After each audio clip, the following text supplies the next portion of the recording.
All right. Welcome, everybody. Happy Friday. We've all survived another week. Make sure all of my little knobs are working here. You guys can hear me okay? Well, welcome to today's Art Business webinar. My name is Patrick. I run the marketing department here at Art Storefronts, and I've been doing that for years and years and years.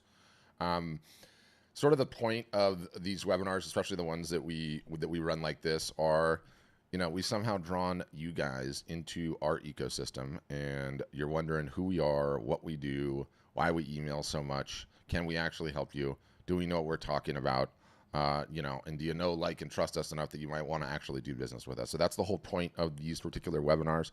Being that I run the marketing department, I always skew them to obviously a marketing bent, and discuss various different marketing topics, which is helpful because every single solitary one of you has a marketing problem. Every single solitary one of you struggles how to get your art, your photography, which you guys know to be good, in front of enough eyeballs to actually sell it and sell more of it and continue growing the business. So that will sort of be the topic and the rant for today's session. If you want to find out more after the whole session is done, get into all the plans and take a tour of the software and the back end and all the bells, all the whistles, all the things, we do a demo process. There's a million buttons everywhere, all over our site, all in the emails. So you can fill one of those out if you want to do that afterwards. But in the meantime, we get somewhere towards like the end of August and we start banging the drum quite significantly about the fact that Q4 is coming. Q4 is what we affectionately title the last 3 months of the year, the biggest art buying selling time of the year. It's quite significant. We've been at this for close to 10 years now. We have a little bit over 10,000, I think 11,000 customers. And the data is pretty clear about just how much additional art and photography will sell between now and the end of the year. Black Friday in there, Cyber Monday in there, and really just the whole fourth quarter these days is now just like a buying season. So very important time if you guys are trying to, acquire customers, sell your art, to be prepared to have a strategy and to give it a shot.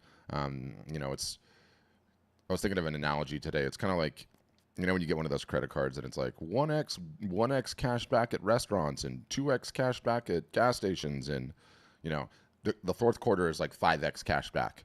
It's like 5 times multiple when things are just really, really charged up, and it's just a great time to be out there and actively selling your art, your photography. So, agenda for today's session. I've got a really good video that I recorded on one of these sessions a couple of weeks ago that sort of walks you through our Q4 game plan, touches at a couple of high levels of the areas that I think you need to be focused on, all of which are very, very important. So I'm going to play that video. As that video is rolling along, if you look at the bottom of your Zoom window here, there's like a little speech bubble thing that you click that, it pops out a chat box. The chat box ends up looking something like that, and you can throw messages in there and I'll see those. So if you've got a question on your mind, a question about what's on the screen, or something that you just want to get off your chest and get an answer to, I will attempt to answer those in real time. Otherwise, we can save it till the Q&A. Susan, I feel like I need to get you some sunglasses immediately. Susan's outside like this. I was like, get her some sunglasses. Oh, that looks agonizing. Yeah, but after the session's over, we'll do Q&A, and love talking to you guys. Love hearing about where you are in your career. Love hearing about anything that you might be struggling with. Love giving advice, whether you ever decide to sign up with Art Storefronts or not. Does not matter to me. Like, I want to try and help you. Like I said, I've been doing this for a long time now. A lot of customers, a lot of reps, a lot of sets, and to get to see their data, which means I get to understand, who's selling the most art, who's for the highest price points, who's selling the most prints, who's selling the most originals, who's good at limited editions, what does their pricing look like, and what are the things that you need to be focused on. So if you've got a genuine question about anything art or selling related, I want to answer it or do my measured best therein. So I will start with our video. It's good. I think you guys will enjoy it. As soon as it's done, we dive right into the Q&A, and that is our Friday game plan. All right. I'm going to get this thing queued up, ready to party, and then I'll be in the chat, and I'll also just be waiting for the Q&A after the fact, and really looking forward to it. Top of mind, and it's important to me. And it's not Instagram, but we'll talk about that in a second, too. Let me get off that so it's not distracting. So I should say I've been at this business for 8 years, and it was in the art industry before that. And I've been running sessions like this essentially like 3 days a week since right around the time the pandemic started. So it's got to be 50,000 artists and photographers now over the course of that entire time. We have a little bit over 10,000 customers at Art Storefronts. I get to see all their data, not only on who's selling what prices, this, that, and the other, but also like where did their traffic come from that actually led to these sales. What I've come to realize in all of that is there's only three viable ways to make it today as an artist, photographer who wants to sell their creations. Only three. And let's talk about the three. And to give it some teeth, let's just say a successful art business. I know everyone's definition of that is a little bit different, right? But for the sake of argument, let's just say a successful art business is an art business in which you have gross sales of $100,000 a year, right? Sounds like a lofty number, fine, but let's just say that. So, okay, there's only three ways to get there. Number one way, the way that everyone on this call would prefer to do, get into a gallery where all you have to do is create and they do everything else. That sounds awesome, right? Okay, let's work those numbers through. You're in a gallery, and you're doing $100,000 a year in gross sales. The gallery takes 50%. So that means at the end of the day, you get $50,000 back. And because it's gross sales, then you have to subtract your studio, your materials, your trips, your tripods, your lenses, all of that, and maybe you're left with $35,000. Hardly a living wage. Let's make that picture a little bit rosier. And by the way, the number of artists that are in that situation that are selling $100,000 a year in a gallery is probably less than 1 or 2% of the total artists and photographers that are out there trying to sell their art in photography. Let's make that picture a little bit rosier and let's say $300,000. Okay, let's triple it in gross sales a year in a gallery. And with the aforementioned 50% haircut, 150, okay, you're making 100 grand a year. That's fantastic. That's less than 1%, probably less than 0.2% of artists and photographers out there. So in terms of like a viable path forward, the way that I like to explain making it in a gallery is to have that level of success that way as an artist or photographer is kind of like playing a sport versus being a professional athlete. How many people do you know play a sport? How many professional athletes do you know, right? Like the odds are just not fantastic. And the real death knell to the gallery model is you guys are all going to be artists and photographers for the rest of your life. I routinely get people on these calls in their 90s still trying to sell their art, which is amazing. And you realize it's the long game. Wherever you are, you have a ton of time left, right, to do this, God willing, of course. If you don't know who's purchasing your art and you can't market to them for the rest of your life, you don't have the ability to develop collectors. Collectors are folks that'll come back and keep buying from you again and again and again, year after year after year. And it's the lifeblood of any art business. In the gallery model, you don't know because the gallery doesn't tell you who purchases. It's important to state that, important to understand that. All right, let's table the gallery model for a sec. Next is to become a road warrior. A road warrior is someone that does anywhere from 25 to 45 shows a year. The fairs, the shows, the farmers markets, the thises, the that's, and you are loading that car up, setting up the booth. Sometimes it's a dud, sometimes it's a hit, sometimes it's inclement weather. You're away from your family, you're 8 hours a day on your feet. It is not easy, it's hard. That being said, totally viable path to get there. If I was an artist myself and I was like looking back at my life and I wanted to give my like 20-year-old self some advice, okay, Emma, talking to you, you're the young one here, it would be like, don't have a wife, don't have a significant other, don't have kids, don't have a mortgage. And if you have any of those things, it's just a generalization. You're the young one and I'm looking at you. So go and do that when you're young. Because if you can do that when you're young, when you don't have the aforementioned significant other and kids and soccer games on Saturdays and a mortgage, that's when you're the freest to be able to do that. And it's totally a viable path. Like I've got multiple customers that are in their 50s and 60s that did it for years and years and years. One guy I think of, this guy, Bill Stidham, 175,000 miles on his van in 6 years that he just used for his art shows. I mean, he hit it hard. You know what that guy has now? Healthy 6-figure-a-year business, and he barely does any shows anymore because he built up a list, he built up a customer base, he built up collectors. The third way, okay, is what everybody really, truly has to do. It's what you want to do, which is, I know I'm not going to get into a gallery. I know I'm not doing the show and fair circuit. That's just too much. I can't be that road warrior. So I want to sell direct. I want to understand who's purchasing my work. And it's totally a viable path. It's what we advocate. Here's the rub, though. You have to market your own art. You have to market your own art. There is no one that is going to market it for you. And for some people, that is a painful thing to hear. For most artists and photographers, it's a painful thing to hear, but it's true. Anyone that's been in this business for any period of time knows that you guys are all sold a bill of goods that somehow an artist or a photographer's vocation is just to create this amazing thing and everything else just happens, and nothing could be further from the truth. You have to get good and understand that marketing yourself is just as important a job as creating what you create. And the sooner you come to terms with that, the way better your life becomes. Why? Because there's never been a better time in the history of the world to do it. Not even close. I mean, for those of us that are older and remember the days before these things existed and before social networks with hundreds of millions of people worldwide were on their phones all day long, do you know how hard it was?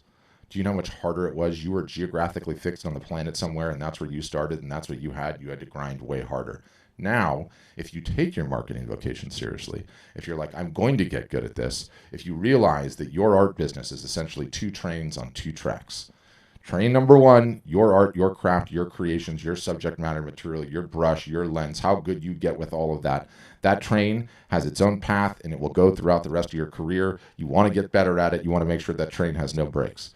The other one is how good you get at marketing yourself. And you need to treat it seriously, and you need to turn it into an art form. And if you understand those 2 things, that is the path that artists and photographers get on, will become successful, will have a business that is growing year after year after year. And I really firmly do believe there's never been a better time in the history of the world to do that. But it's actually simple. Simple, not easy. Not easy in the fact that you guys have to get good at marketing. Not good that you have to take it seriously. Not good that you have to learn how to do this. And nobody likes doing it. I totally get that, okay? I mean, I run the marketing department here.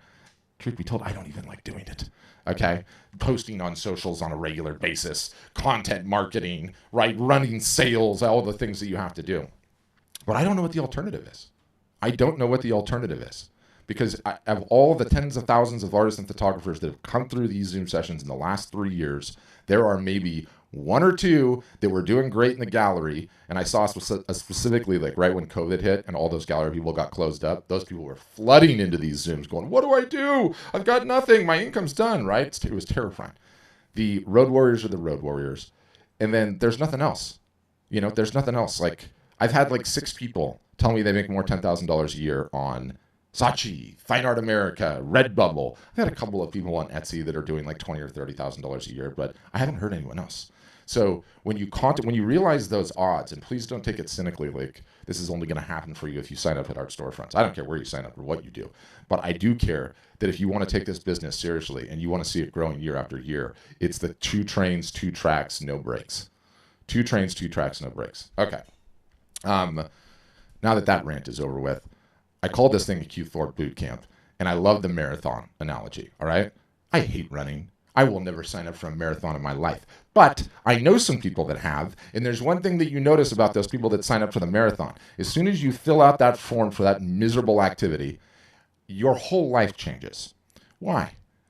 You know the pain is coming. You start eating a little bit better.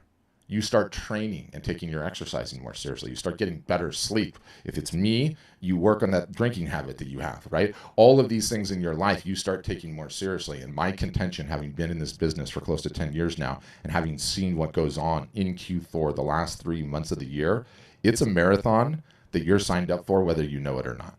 And the training that you do between now and then, between the 4th quarter, the buying season, Black Friday, Cyber Monday, the roll up to Christmas, all of those sales that are in the water, all throughout that. More art, more photography is sold in the 4th quarter than the other 3 quarters combined almost sometimes.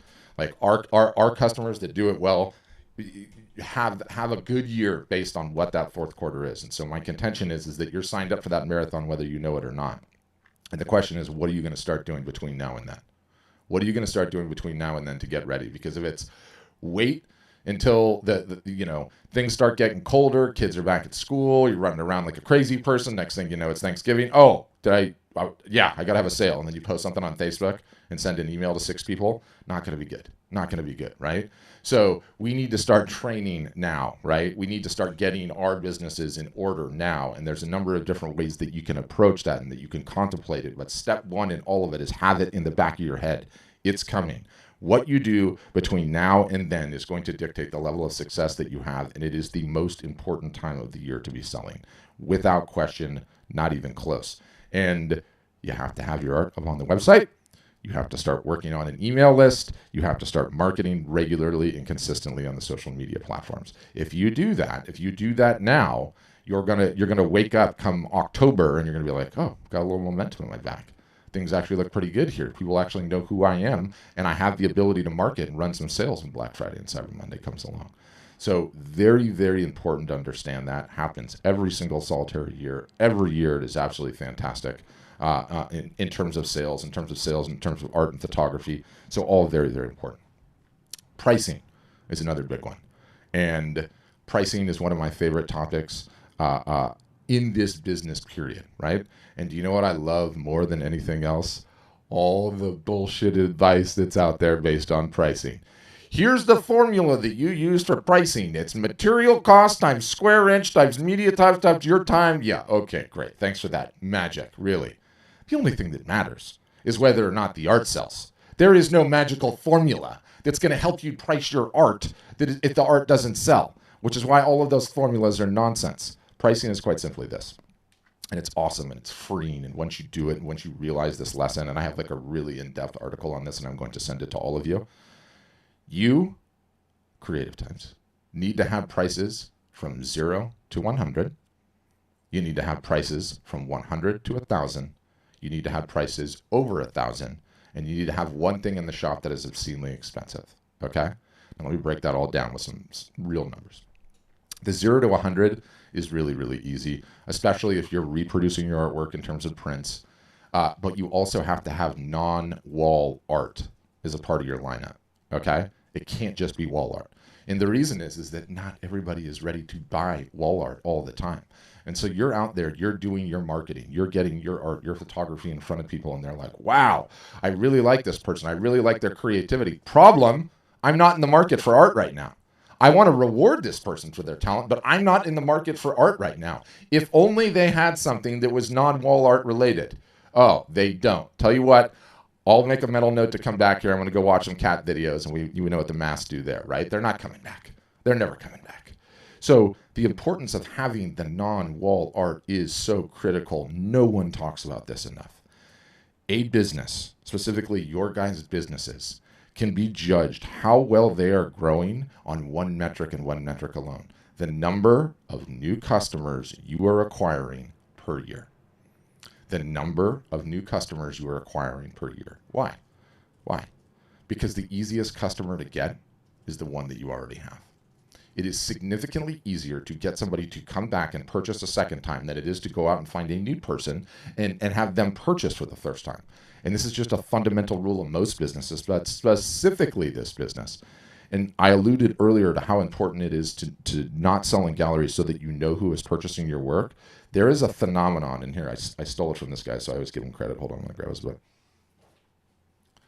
I stole this from Weiland, okay? Weiland is the whale guy. Most would say the best-selling artist in the United States. By the way, this book, fire! Okay? Insane. Amazing. You need to go buy it. Honestly, I should be on commission for this. In fact, he's got a gallery close to where I live. I'm going to go in there and get it. Short, sweet, no fluff. I'm sorry, here's. But the rub is it's not on Amazon. I think he donates 100% of the proceeds to charity, so you have to buy it from his website. But honestly, Google this book and buy this book. Weiland defines a collector as someone that will purchase in upwards of 7+ pieces of art from him over the course of a lifetime. And this is a phenomenon I see played out continually with my own customer base. But when you have collectors, it's a phenomenon of this business, right? Like there's certain product categories that have collectors, right? If you ask my 7-year-old kid, it's those damn Pokemon cards. They're all over my floor right now. You guys would laugh if you saw these. But shoes, cars, wristwatches, art is one of them. And it's a fantastic thing because you will keep creating throughout the course of your life. And these collectors will just go along for the ride.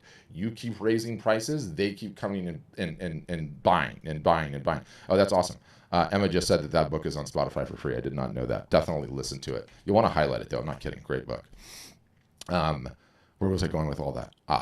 So if we know the most important thing an art business can have as a collector, and then we know in order for a collector to become a collector, they first have to purchase something, that underscores how important it is to have non-wall art as a part of the lineup, okay? That's the 0 to 100 range. Also in there, you obviously have small prints. And then let's say you're 100 to 1,000, you get into some bigger size prints, right? Your metals, your canvas, your acrylic, you go through that 0 to 1,000 range, and maybe close to the 1,000 range, you're in limited editions, and then above that, you have your originals. Everyone has to adjust it a little bit to taste. But you also need something obscenely expensive in the store. And let's say that you sell your originals, just to keep the math simple, at like $1,000. I want one in there for 10 grand. And why? Why one in there for 10 grand? That's crazy. I'm never going to sell that thing. I don't even care if you don't ever sell that thing. You ever been to a car dealership? And you know, in the car dealership, that the big glass box in the middle, I know the car dealership is a miserable feeling in most people's heads because you have to deal with the salespeople. But anyway, the big glass box in the middle, right? Let's say we're at the Toyota dealership. In that big glass box in the middle is the Toyota Supra carbon fiber TRD whatever. It's $275,000, right? There's a reason that they put those cars inside the glass box, and it's because human beings are wired to make purchase decisions based on comparison.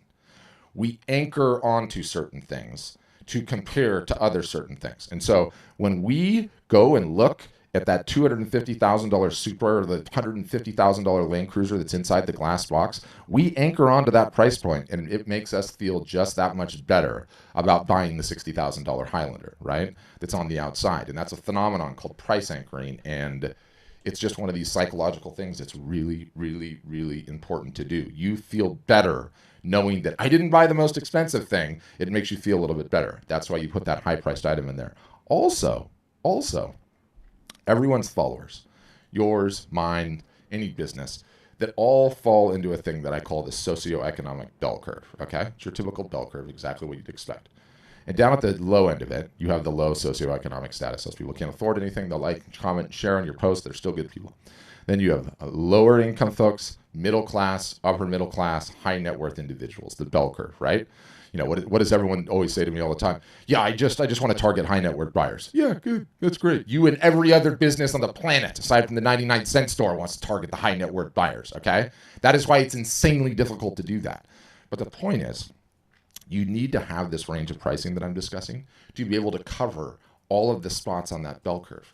Because what happens when you do that is you acquire the highest number of customers possible. And the beautiful thing about acquiring the highest number of customers possible is you can market to these folks in the future. The bell curve is not a fixed entity. Your buyers and potential buyers are going up and down that bell curve their entire lives. The one that's living in their mother's basement right now is buying their new house 2 years from now. And you got that sale. Do you want to know why you got that sale? Because you sold them a mug or a mouse pad or a calendar or a whatever, and it sat on their fridge. It could be a sticker, okay, that's on my garage fridge with all the rest of the stickers. And every time I go out to get a beer, which is an enjoyable experience for me, I look at your art, okay? Now I've moved out of my mother's basement and I'm going to go buy a house, and you got that sale. And that's how it works. And I get a lot of pushback on the merch. Okay, I'm a fine artist, Patrick. I would never sell that merch, that cheap tchotchke crap. I'm not doing that. To which I respond, let me know the last time any of you went to a museum that didn't have a gift shop. I'll wait. Okay? If Van Gogh's Starry Night is on the wall, and you can also buy a Starry Night poster in the gift shop for $22 plus tax, I'm pretty sure Van Gogh's not losing any sleep over it. Technically, he's really asleep. He's dead. But you get the point, okay? You get the point. You ever been to a concert that hasn't had merch? I don't think so, okay? The Rolling Stones, take your pick, okay? Merch is very, very important in the simple lens that you acquire more customers as a result of it. So having that price range is huge. What is one of the most defeating things that happens to artists and photographers out there? You worked hours on a piece. I mean, hours. It took so much time. You're going to sell this thing for $800. And what happens? Someone's like, yeah, that's beautiful. Would you take $25 for it? Oh, you're just deflated, right? Like this person is just, I mean, it's like a troll on social media. I mean, they have just ruined your entire day. The beautiful thing is, when you have the range of pricing, it doesn't happen as much. It almost doesn't happen at all. Because people understand, they have a context of where things are in your lineup. Oh, this is $100 and under. Oh, this is $100 to $1,000. Oh, this is over $1,000. Oh, that's the $5,000 piece. And what's more, when you get those folks who don't know any better, okay, most of them are not yet people, they just don't know any better. You can be like, oh, that's fantastic. I love that you have the interest. That one costs quite a bit more, but let me show you what is in your range. and then we gently guide them to where we are in our range. Do you know how much better that is for your self-esteem? Okay, let me tell you, significantly better. It is significantly better for your self-esteem. You are going to be a happier and better functioning member of society, okay? Your significant other is like, this is awesome. Why are you in such a good mood? It's because you have the range of pricing. Very, very important. That's pricing. I'm going to send you a follow-up article on it after this whole thing's over. In addition to the pricing, the next thing I want to talk about is Instagram. Most important social network for artists and photographers. It's not even close. Secondarily, it's Facebook. Okay, have to be working on both of them. Well, Patrick, what about TikTok, or what about Pinterest, or what about SEO? Yeah, what about shiny objects that are not going to move your business anywhere and are going to put you on the road to a hobby? All right, that's what all the rest are. I don't care what anyone else says, anyone's friends, anyone. No one is selling art on any of the rest of those things, okay? They are lying to you if they're saying they are. It's nonsense. I've looked at way too much data. Aside from onesies, twosies here with weird circumstances, the two most important places that you need to be are Instagram and secondarily Facebook. And thank God for that. Okay, don't talk to me about TikTok. I'll kick you right out of this Zoom. You are lying to yourself, okay? Stupid Chinese app, communist app that is just trying to flood you with an endorphin hit. You got 10,000 views. You didn't get 10,000 views. You got 100 views from people that are never going to buy your work, okay? So when we stay focused on the only two platforms that matter, to the detriment of wasting time on any of the rest of those ones, I don't care. Just stay out of there. Stay in my lane. Facebook and Instagram and Facebook. You will end up winning. And why is Instagram the most important? What do you guys create? You create visual creations. What is Instagram? A giant visual search engine. Imagine that. Lines up pretty nicely, right? The beautiful thing is that Instagram has become, over the years, evolved into the credit check for artists and photographers. What do I mean by that? I'm going to buy something. I saw something. My neighbor had something. It's really important for me to keep up with the Jones. I'm going to go look at what he got. And what am I doing? I'm going instantaneously to Amazon. I'm going to read the reviews. Was that thing good? Is there a better one? Maybe there's a better one. Maybe I can one-up this guy because I got to keep up with the Jones. Now, we check Amazon is a way of getting credit checks, like getting the reviews of what something is, right? So you could say Consumer Reports or some of the other sites too. For artists and photographers, it's like, hey, I just saw this. I'm at your friend's house. You sold some art to your friend. I saw that. That's a great piece. Who did that? Oh, yeah, it's my buddy. It's my cousin, Mark McClanahan over there. And you should check him out. You know what they're going to do? They're going to pull out Instagram, and they're going to look for you, and they're going to look at your profile, and are they going to say, is this an artist that's doing anything? Is this an artist that's putting out content regularly? Are they on the up and up? Do they have 2 followers or 2,000 followers, right? And it's very, very important to understand, one, that Instagram offers a credit check, okay? So fundamentally, it's important just for that matter. 2, secondarily, and I should also say, like, you know, the data in this industry is so utterly, totally, completely opaque, right? Like, there's so much nonsense out there, it's mind-boggling. But there's 2 outfits that report on the super high end of the art market. One's the Hiscox Group, it's an insurance entity out of London, and the other is Art Basel teams up with UBS Payne Weber, I think that's who it is. The 2 of them put out a report, and what they do is they survey every year all of the folks that are essentially buying $100,000 pieces and up. And every single solitary year, I've watched the results of those reports when it comes out, and every year it ticks up. Did you follow and or consume content from an artist on Instagram? Was Instagram influential in your buying decision? And in both cases, both of their surveys, like, those percentages are really pretty high. So it's significant in its ability to help you guys sell art. The top end, high end buyers are all there, okay? So that makes it very important as well. The beautiful thing about Instagram is you can reach a ton of buyers. The terrible thing about Instagram is you have to post frequently on it for years to really make a huge dent. So yeah, 1, you got to get started. 2, you have to understand you're going to suffer in the short term because it's not easy, and you have to learn how to do it, and you have to learn how to enjoy it and get good at it. And we can talk about that in depth. I have a ton of teaching on Instagram. But the beautiful thing that exists currently on Instagram, and I love this, okay, we're going to have to do a little social media history lesson, but Facebook emerged. Facebook pretty much became a monopoly, okay? Power was unchecked. Then a new rising competitor came along, and Facebook is like, we can't have any competition. It was Instagram. We're going to go buy those folks. So they bought them. Okay, great. Now Facebook's even more powerful. It's Facebook and Instagram. I'm streaming on their platform when I'm saying this, so I get banned. You guys will know why. Zuckerberg kicks my door, and you'll know why. So now they own these two platforms. So the playbook was, we are a monopoly. If any competitors come along, we're just going to buy them. Okay. Snapchat emerges. Snapchat starts taking all of these young kids away from Facebook and Instagram. They're like, all right, what does the playbook say to do in this situation? Let me see the playbook. Market says if we have a competitor, go and buy them. All right, somebody go and buy Snapchat. So they go and try and buy Snapchat. Snapchat says pound sand. Mark's like, okay, what does the playbook say now? We don't know. He goes, all right, we're just going to copy them verbatim. And so Snapchat had these things called stories that disappeared after 24 hours, and Facebook copied them verbatim. So, okay, now Snapchat peters out. I mean, who's using that? I don't know. It's some kids, whatever. It's whatever. I don't want to talk about it. The next one came along. This time it was TikTok. And Mark Zuckerberg went right back to the playbook. He's like, okay, this is awesome. TikTok is starting to steal a bunch of our users. It's competition. What should I do? Let's go try and buy them. He goes and tries and buy them again. They tell him no. He said, my wife is Chinese. Let me buy you. They still said no. So the next thing they do is they're like, okay, what does the playbook say next? Copy them verbatim. And so that's what they did. And by the way, the other social players were watching, and now YouTube watched, and they're like, okay, let's copy them verbatim. So what did TikTok have? These short form little videos that were 120 seconds or less and were very compelling cell phone style video size.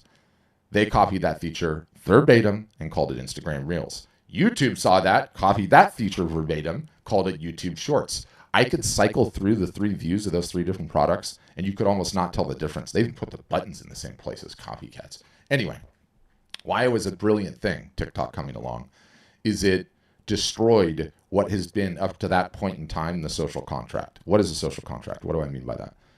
Hey, art store friends, work really hard on my platforms, Facebook and Instagram, and post a bunch of content.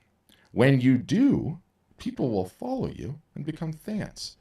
After you earn those followers and those fans, some small portion of what you create will be shown to those followers and fans for free. Early on in the days, it was like 90%. Recently, it's like 2 to 5%. Tiny, almost nothing, right? So that is what the social contract was.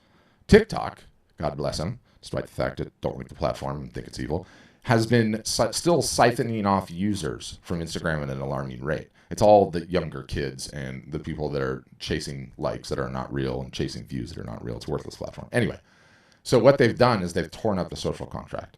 So now where we are is we're in a scenario where you can get onto Instagram and you can have 2 followers, your significant other and your mother, okay? She likes and comments on everything. God bless you. Thank you, Mom.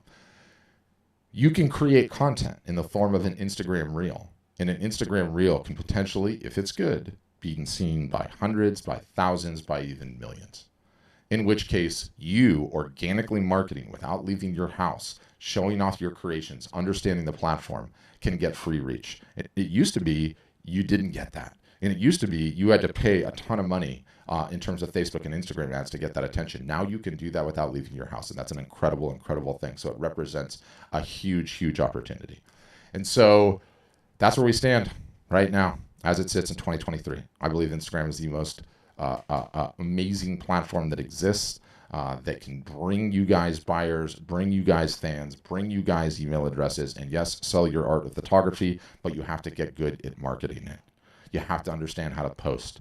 You have to work on your posting frequency, and you have to learn to love it. You have to learn to love it. So it's really, really important. All right, that is my rant, and I'm sticking to it. You know, one of the other things I was talking about earlier today is, you know, again, been at this for almost 10 years, and we've learned a lot of lessons along the way, and I realize, like, you know, independent if you ever sign up for Art Storefronts or not, I tend to think of all of you guys as chefs, right? You're a chef, and you want to have a big restaurant, and that's why you're here. That's why you're on this call. And the problem with all artists and photographers is you have to wear all of the damn hats, right? To make it, because you don't have a team, you don't have anyone else. Sometimes you usually just have a significant other, right? That's like supporting and rooting you on. Well, if the chef has to answer the phone and take reservations, and then the chef has to seat the diners, And then the chef has to serve the diners and take the orders and be the sommelier and be the bartender and then clean up the dishes, get the check, and wash the dishes. How is the chef ever going to get better at their cooking, right? How are they? Thank you so much to whoever just said we lost you. I was like 3 minutes into my rant right there and realized I didn't turn the thing off. Huge thanks on that. So to follow up on the presentation, thank you, Leighton. I really appreciate that. I was honestly just talking into the microphone like a Yahoo. It's Friday. It's been a long week. One final analogy I want to give, and I sort of was doing a little bit of this in a presentation this morning, and again, this is not specific to art storefronts. This is just specific to artists, but we've been at this, like I said, for close to 10 years and, learned a ton of lessons, ton of scars all along the way. And I realized that one of the biggest problems in this industry is just this. And I use the chef analogy, right? You guys are all here because you're all chefs. You're great at cooking. And you're saying, I want to have a big and beautiful restaurant that's growing year after year after year, right? Okay. The issue, though, is that you're the chef. You're picking up the phone, taking reservations. You're the maitre d' greeting diners at the front door. You're then seating the diners. You're taking the orders. You're the bartender, the sommelier. You're cleaning up the dishes after the fact. And if you're having to do all that and having to wear all the hats, then inevitably your restaurant is never going to grow after a table or two tables. That's just it, right? And all of you guys, for the most part, are solopreneurs. You don't have a team. You don't have anyone else to help you. And so why do I bring that up? I bring that up to explain, like, your guys' superpower is the ability to create the way that you do. That's it, right? And so if we can maximize the amount of time that you're spending on that superpower, which is the creation, getting better at that, trying new things, advancing on your craft, and then take as much of the other stuff off your plate as possible, it's a win. Or it certainly gives you the best set of circumstances to win, right? Because you've offloaded some of these things. So do you need your art up on a website? Yeah. Does it have to be ours? No. But you do that, and all of a sudden somebody can come to your website, view your art, check out. Okay, well, you just knocked out the gal taking the calls on the phone in the restaurant, and you knocked out the maitre d'. Then, if you get connected with POD, print on demand, i.e. you get an order gets printed and shipped, somebody buys merch, the merch gets printed and shipped, you don't have to touch anything, you're not going down to the printers, you're not picking anything up, you're not interfacing with FedEx and waiting for them to pick something up and sending a tracking number. Okay, done. That's out, right? Then maybe you got rid of the bartender, right? With us, we realized that we can't have our customers working on websites or updating websites or trying to learn how to speak HTML or CSS or GoDaddy or any of the rest of that nonsense. So we're done with that now. Now we build the websites for you. On some plans, we make it so you don't ever have to touch the website ever again. It's just another task that you don't need to be good at, right? And I get in all these conversations with artists like, why should I sign up for Art Storefronts? I can get a website anywhere. Yeah, you can get a website anywhere, and you can build a website anywhere, and all of it is a waste of your damn time because it's not you working on your superpower. You're not supposed to be a webmaster or need to know how to be a webmaster and build a website and get good at it, right? So the next step is the biggest step, which is if you guys cannot get into a mode where you're marketing consistently, by which I mean 50 weeks a year, year after year after year, the business is never going to grow. Anyone that tells you otherwise is lying to you. It is some sort of a unicorn situation if you even hear somebody that didn't do that. The marketing, it's like what all small business needs in day and age. It has to be done. It has to be done. There is no one that's going to come and magically discover your artwork. Not happening. I don't care how good you are, how creative you are. You have to get attention for the artwork. It is the biggest single solitary thing that plagues this industry. So on our end, we started with education. Education was great. Hey, here's how to run a sale. Here's how to post on Facebook. Here's how to post on Instagram. Here's how to do a live art show. Here's how to run Facebook and Instagram ads. And it helped a little, but nobody wants to go and read DIY education. No one wants to go and do that, right? It's like publishing a workout on a wall and saying, okay, go work out. Yeah, you might do it once or twice, but you're not going to do it thoroughly. Okay, after that, we started running in-person workshops like this. So like this Zoom session that we're all sitting on now, we have, I think, 12 of these a week during various different times of the day where myself, the CEO, members of our marketing team, others are in there teaching, getting people unstuck, handling the support, doing all the rest, right? We gave people a calendar, what to do 365 days a year. All of that is awesome. None of that's enough, right? Because what would happen is here's how to do the thing. And let's just use an example, give it some teeth. Here's how you run a sale, right? A properly executed sale. On Sunday, you tease the sale, okay? You tease the sale with an email. You tease it with 4 Instagram posts, 4 Facebook posts. Here's how you spread them out. Here's what the language is, teasing the sale. Monday, we announce the sale. Here's what you do on Monday, the emails, the social media posts, so it all dovetails. It's called omni-channel marketing. Then you run the sale. Then you extend the sale, whatever you do. It's like 50 touch points, maybe more than that, 75 on a good one, that you need to learn how to do, right? And so we publish all that, give them the language, have a workshop, talk about it, let people know that there's there to support. And I'd be like, hey, did you guys do all that? And I would get a bunch of yes. And I'm not talking about the band, yeah, Patrick, I did it. Yeah, I did it. And then I would go and audit and see what they did. And you know what they really did? Instead of the 75 touch points, they did 6, right? No, I did it, but I changed the language, or I did this, or I did that. So I realized that, like, and there's a whole number of reasons why it didn't get done. Doesn't matter. I realized the next step is we have to take more and more off the plate. So our newest offering, what this little fancy logo is above me or whatever, it's called Copilot. And Copilot is basically an email service provider. So we go and grab all of your emails. Then we connect to your Facebook page. Then we connect to your Instagram account. And obviously we host your website. So we have all of your images and we have access to your store. So Copilot starts posting regularly on your behalf, multiple times a day. It sends emails on your behalf. It executes the sales campaigns on your behalf. So what does that mean?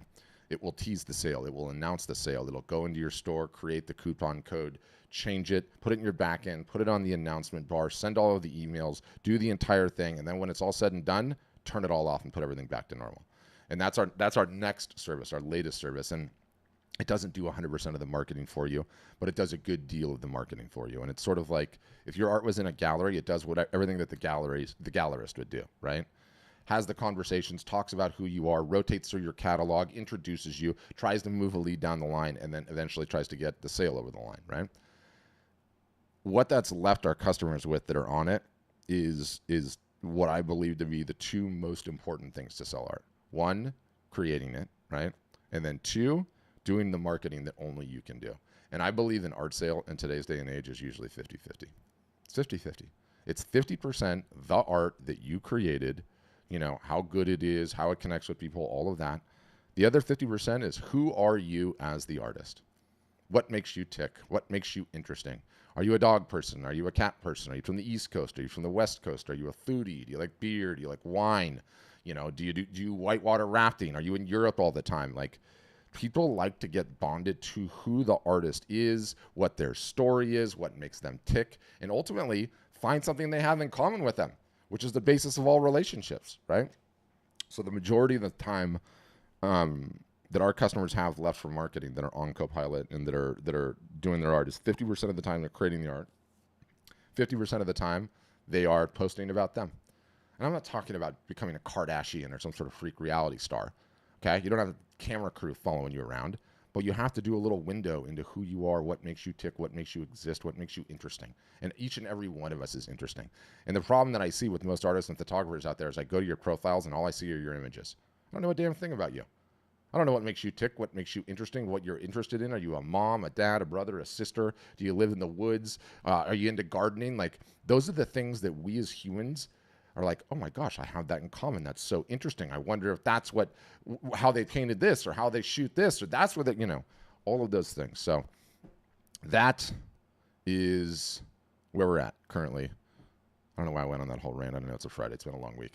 Let's get into Q&A. How does it work? So if you're one of the brave ones that has your camera on, all you got to do is raise your hand old school style and say, hey, I've got a question. I'll see you raise your hand. I can unmute you, bring you on. Catherine, boom, you're going first. I appreciate you. For everyone else, yeah, I see you, James. For everyone else, at the bottom of the Zoom window, do you see there's this like little smiley face looking thing with like a check mark on its head? If you click that, that gives you a way to raise your hand digitally speaking, and that helps me out, lets me know you have a question. If you don't want to turn your camera on, you don't have to turn your camera on. Okay, I hate being on video. I got a face for radio, but this is my job. I don't have any options. So you don't have to turn your camera on if you don't want to turn your camera on. I also see the questions in the chat. I will get to those. And then also, if you're one of the ones that's watching on Facebook or YouTube or Twitter, now X, I can see your questions too, and I'll answer those. But Catherine, kick us off on Friday. And you'll need to unmute. Let you. Yep, you got Yep, it. gotcha. Cool. Oh, I tell you, I have 1,000 questions, but I think a good one is there a realistic number of items that you should have that are One, available for one, sale? one. Okay. And the reason is, and don't take it cynically. Again, been doing this a long time. All just gets started when I have my bank account open, when I know what my business name is, when I get my logo done, when I know what my niche is, when I finish this series, da da da da da, and the days turn into weeks, turn into months. How's that art business coming? That's bullshit. Start right now. Okay, that's number one. 5 years. Yeah, exactly. Number two, it's like I'll go back to the chef analogy, right? Like it's essentially you in the kitchen working on this dish. Well, maybe if I just did it this way, and maybe if I just did it this way, and maybe if I just added a little salt, go serve the dish. You could have raving fans right out of the gates, and then right? Or serve the dish, and no one's like, too much salt, too much. At least you get the feedback, right? So you got to get started. And my favorite is the guy that started Netflix, Reid Hoffman. His quote: "If you're not embarrassed by your first version, you've launched too late." It's a good one, right? Because you artists are all perfectionists. You're damn perfectionists, and you can't get out of your own way, right? Trust me, I've been doing this for a long time. I know. We still deal with this all day long, all day long. It's like, yeah, it's like something you have to break out of, right? Right. Yeah, Thank you. Awesome. yeah. Your significant other's like, thanks. I've been telling her this for years. Like, you'll be so happy once you do, because it's such a lonely road, right? And you're more or less a solo entrepreneur. And what I find that, like, intuitively we want this as human beings, even more so when we're creators. Once you start getting the feedback, you end up start getting some wins. And those wins represent filling up the emotional gas tank that we all need to keep going and keep grinding, right? But when you don't show this stuff, you're not getting them. You're not getting them. So we need to get that stuff in front of eyeballs. So it's one piece. And again, do not take it cynically. I don't care if you go and sign up somewhere else. Do it today. Do it this weekend. Put the one piece up you have and let's go. Awesome. Thank you. Yeah. Thanks, Catherine. All right. Next up was, hold on, I'm going to find you. James. Go ahead, James.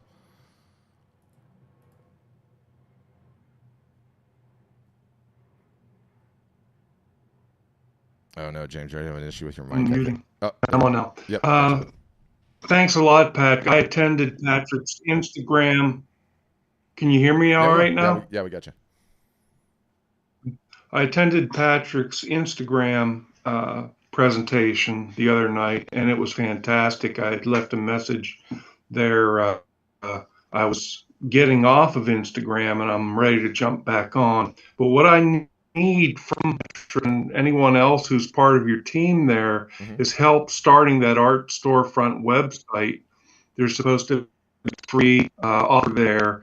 I have a domain, but I want to include in it, and I imagine it needs to include Art Storefront as part of that domain name. No. And the other thing has to do with email. Did you already sign up and go through Email that whole addresses. process, So James? I've signed up for Storefront, and I get video offers and emails, but I haven't gotten I haven't been contacted by me on how to set up the storefront through you guys. Got it. I don't know how to do it. I'll have somebody reach out to you. I'm gonna leave him a note right now. James, can somebody call him? Let me just make sure. Yeah, you can email me. You can email me at you have my email address. I can put it in the chat there as well. But the other thing I was wondering, this is for Evan. Okay, so we're all here and we want to create this storefront. Yeah. And sell our photographs or our art. But should we set up a separate email address that is dedicated to just that purpose? Yeah, pretty much everyone does that. Like, whatever you choose the URL for your domain, everyone just uses that, right? So if it's jamesfairley.com, it would be james@jamesfairley.com, right? So that would end up being your email address. But that's a super minor detail. You don't need to worry about that right now. I put your name in the chat. They'll find you, and they'll give you a call, James. All right. Thank you very much. Yeah, my pleasure. Thanks for the kind words. Glad you enjoyed the Instagram session. Somebody was asking if I need a business license. No, you don't need a business license. Start the business, generate some sales, and then worry about the business license. I'm also the guy like, do I need to go and start a business bank account? Yeah, you do. You know when you do that? When you have a check made out to your name in the business, then go and open the damn business account, right? You know, everyone like worries about the nonsense things rather than like the only thing that matters. Like in this business, there's only one difficult thing to do. One, sell the art. You know what's not difficult? Everything else in the whole process, right? Just selling the art part is difficult. But who else, guys? Questions? You can raise the hand digitally or otherwise. Yep, Joseph will get you next. Go ahead, Joseph. Hold on. Can you hear me now? Yeah, I gotcha. Hey, man, thank you so much for the time you put in on these things. I've watched a couple of them, and they're priceless. Really appreciate it. My question is, in order to start up with you guys, should I request the demo and all that before I actually have the funds on hand? Oh to yeah, sign up yeah, officially? 100%. And here's the reason why. Then you know, and then it'll send your mind in a couple of different directions about maybe some things that you're prioritizing in the near term that are not important, or maybe some things that are that you're not. You know, and you'll have a better idea on cost and all the rest of that stuff. So it's definitely a little bit instructive. I mean, don't get me wrong. You know, you're having to talk to a salesperson, so there's going to be a sales pitch. That's always how it works. You know, we're not any different. But you'll learn some things too, and you'll get to see all the bells and whistles. So I think it'll help you inform your decision for sure. Okay, I appreciate it, man. Thank you. Yeah, and thanks for the kind words, Joseph. I appreciate that. I can hear my dog's going nuts. All right, who else, guys? Questions? Did I miss any in the chat? Oh yeah, Leighton, absolutely. All of the emails go into Copilot. Like all of them do. That is the new jam. All right, Kim, you're up. Go ahead, Kim. Oh, you got to unmute, Kim. Click the mic icon, bottom left-hand corner. It should be. Yep, gotcha. There we go. Yeah. Can you help if people don't have necessarily wall art? Some of my things are three-dimensional. Some of them Oh yeah, none of that matters. go No. in a window. Yeah, that doesn't matter. You Okay. know, so two things. One, our software is definitely geared towards selling wall art and has a bunch of bells and whistles for that, but it's also just an e-commerce store at the end of the day, right? You can put whatever you want in there. I've got people selling classes in there, and books in there, and music in there, and pottery in there, and jewelry, and sculpture, and all kinds of stuff, right? Your fundamental problem, their fundamental problem is still the same. It's the marketing, which would be the most beneficial. So yes, the short answer is yes. Now, obviously, you know, it's incumbent upon you to have to ship a bunch of that stuff because you're in physical possession of it, but that's no different than it is with painters and their originals, right? Right. And I've done that a lot. Yeah. Can you upgrade? Can you come in at a low level Oh, and then say, now I've sold enough where I can 100%, step up? 100%, up or down at any point in time for any reason. Sweet. Yeah, I think that's really important. Thank you. Yeah, my pleasure. Thanks, Kim.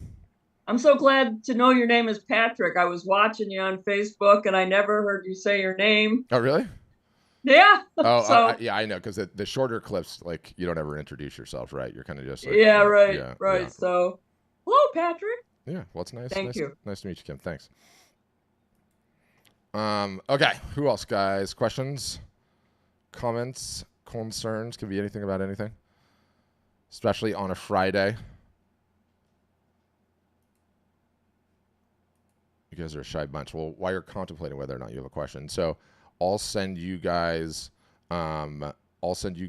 a follow-up video, or I'm going to send you this video, which will be everything that got recorded today, and then anything that I talked about in the presentation up front. There's a bunch of links and some really, really good stuff. And before we go, I got to tell you one other thing too. Karen, go ahead. You're up next.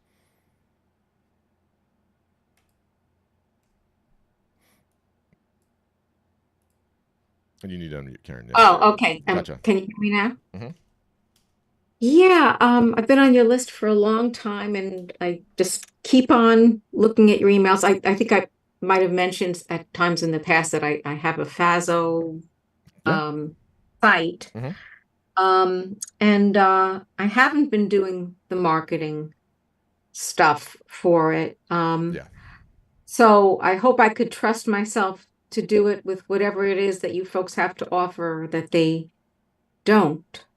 That's where it gets slippery, Karen, because we only do 50% of it. But the good news is like, is the marketing our secret sauce? Yes, it is. Okay, and we're really, really good at it. But Yeah. that's not the problem.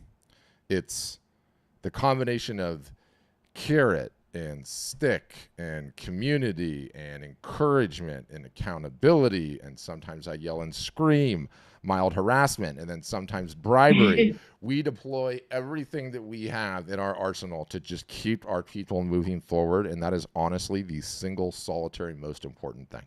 That's it, right? And Yeah. I sort of think, like, you know, I've exercised on my own and I've exercised with a trainer. When you exercise on your own, after that like third set of stairs, you're like, yeah, I'm good.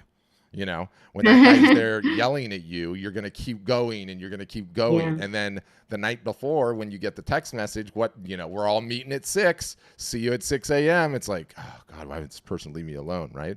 Like, if you don't have the accountability, however you need it, you won't keep moving. Right. And then also, you know, Yeah. it's a roller coaster. It's a roller coaster of ups and downs. And what always ends up happening, you're on and up, and you're like, okay, I'm going to do it. I'm going to hit it hard. I'm going to go after it. This is awesome. And then the down comes, and you're like, God, this is going nowhere. This is worthless. I Yeah. quit.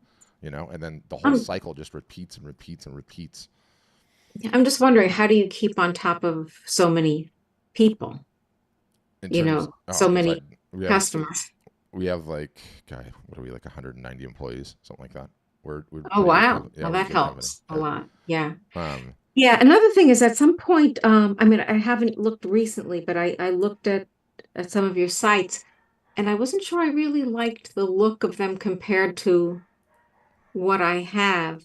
One of the things I like, I do mostly black and white liner cuts. mhm. So they look really good on a gray background. Is Yeah. it possible to get a gray background on your site? So you could, yeah, but I would say more broadly, like, you guys left your own devices. Okay, and don't take this personally. When I say you guys, it's 99% of artists. You guys left your own devices will design a website that you think looks very aesthetically pleasing and like your art, but the problem is that you guys are terrible at it. And I have seen so many different art and photography websites, okay? And this is the easiest way to explain it. And you just said a background thing, and I'm making a more broad point. I promise I'm not attacking you personally. Everything that we attempt to do digitally online is to get as close as possible to the paradigm, ideal way of how art and photography is sold. Well, how is that? How is it sold in the real world? In an art gallery, right? And what do you notice about all art galleries, all museums, every single solitary one that you go into? They're all the same, right? Plain white walls, light on the art, maybe a sculpture here or there, maybe some jazzy furniture, nothing else. There's nothing else. And there's a reason for that. It's so that all the focus is on the art and not anything else. And yet when I look at these sites that artists and photographers create, there's colors and slideshows and music and gradients. It would be a miracle if anyone saw the art. And it infuriates me. I'm like, guys, stop. It's supposed to be minimalist and look like the art gallery. But the long and the short is, if yours look good on a gray background, yes, you can have that. That's an easy thing. Oh, okay. Yes. That helps too. Yeah. The other thing is the print on demand. I do hand pulled prints. Yeah. So I probably wouldn't be able to take advantage of making prints of my prints, because it would just kind of devalue what I No, do. not necessarily. Not necessarily. Like, I don't know if I think my collectors, though, would be kind of, unhappy to see that. Yeah, but today's problems today. I've heard that so many times, like all the what ifs why you can't do something. You got to find that out. You don't know. I don't know for sure. I mean, either. that wouldn't Yeah. apply to, putting them on mugs or other things that can't be confused No, with. but even then, I know. what do you charge for a print now? Well, it depends on the print, but it could be anywhere from like 150 or 175 to 2,800. Yeah. Okay. So what I would do is I would offer your prints, okay, on all of the different media types, and then the hand ones would be the premium offering at the very top of the price point. I would make them the premium offering or some experimentation thereof, right? But if they wanted to get one for like $150, it would be on a fine art paper or a canvas or an acrylic or a metal, however it is. The actual hand-pulled ones, I would jack up to like $500 or $600 on that, and I would use the prints to establish a range up. Yeah. Now I do what was I going to say? I mean, I have established prices for the hand pulled ones that I really can't deviate from. I suppose if they were a different size, that could be something. But I think I'd be more inclined to sell them on some of the other products that can't be confused. Yeah. Fine art. Yeah. So that might be the way to go on those. Another thing is, and I don't know if it's a good idea to mix them on the same website or not, but there's something that I've done on the side, which is in a Microsoft Paint program in color. I've been doing these like crazy critters that I think would really be very appealing. Unfortunately, they're like 96 DPI and not that big, so maybe they'd work on mugs, but they wouldn't work on something else. Yeah. Should have been doing on a higher res thing, but I'll just show you the kind of thing I mean here. You can probably upsize them. Yeah, it's probably not showing. Yeah, no, I saw it. They're cool. Yeah, it's all glary and stuff, but I have these really cool things that I do in this paint program.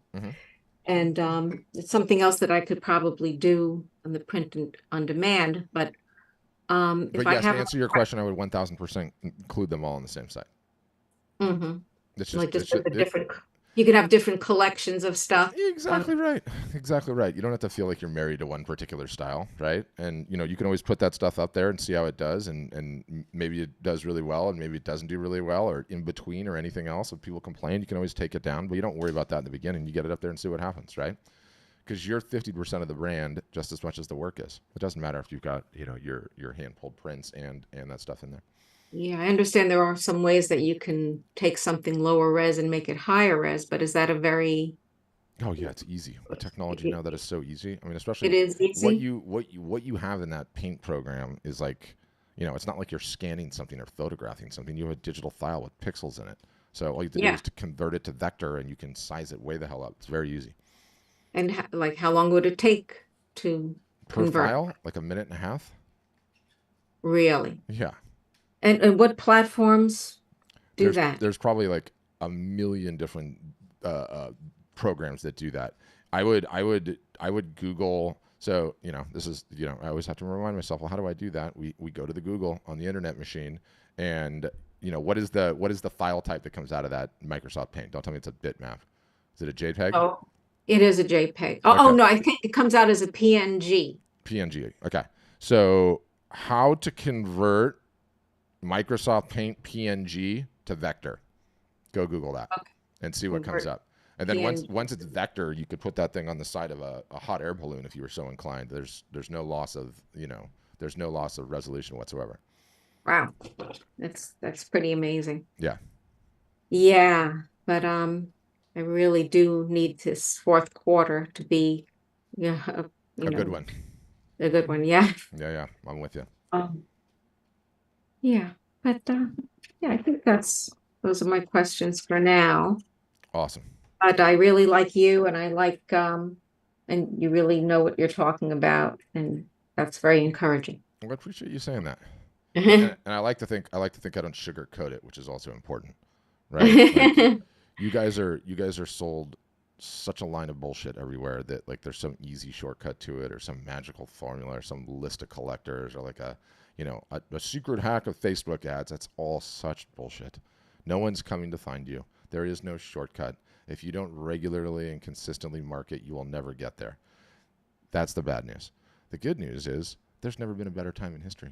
I mean, the fact that you guys, without leaving your houses, and this thing, can reach a worldwide audience, can seriously get your art in front of more eyeballs than was ever possible. Certainly when I was coming up and the internet wasn't the thing. It's amazing.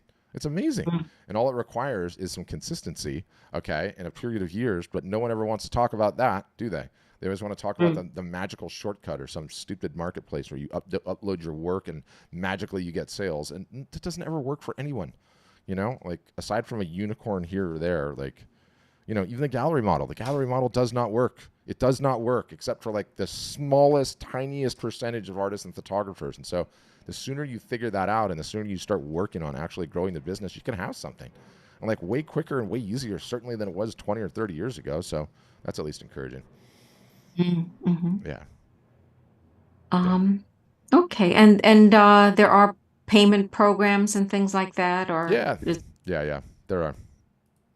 okay, but you'll be talking about that like Yes. at the end of the talk today? Oh, Mhm. no. You got to go get a demo and find out.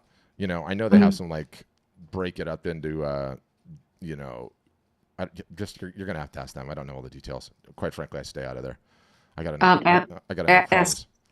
And who would I ask? So just what you want to do is schedule a demo on our site. You just fill out the form and then they'll call you and they'll say, okay, Karen, what works for you? And then they'll get you on a Zoom and walk you through all the things. And, you know, you can learn all the ins and outs and the plans. It's cool too. They show you like, you know, they take you on a tour of literally everything that we have on offer, all the behind the scenes, all that.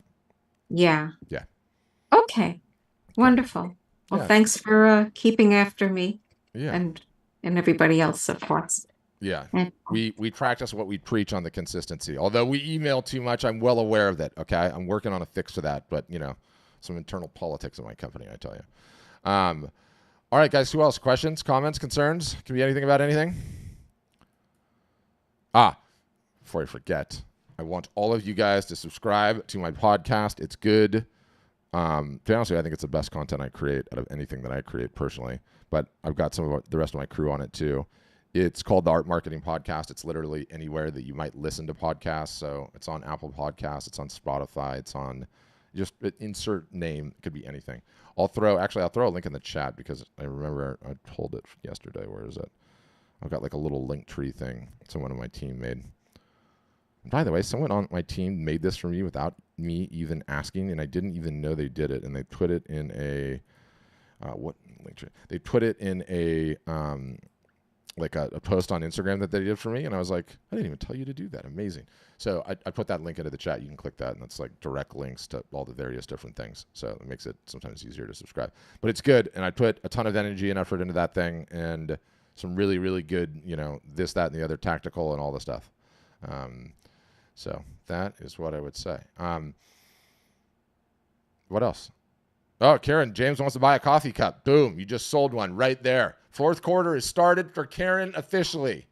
Better throw your website. You better throw your website in there. James is ready to go in the coffee cup. All right. All right. Well, guys, if there's no other questions, we will leave it there. Appreciate you guys spending time on a Friday with me. I hope you learned some things, got you thinking about getting your act in gear for the fourth quarter and getting down to business because it's time. There's no better time, right? You know, even if you just, you know, you're not going to sign up on time and you're not going to get there, like start posting on Instagram and Facebook, let people know you exist and let people know you're going to be having a sale soon. Even if you just start doing that and showing off the work, you'd be surprised, you know, because almost no one even does that. But all right, guys, appreciate y'all. Thanks. Hope you all have a great weekend. And I will send you guys all the follow-up material to your email in just a little bit. Bye now.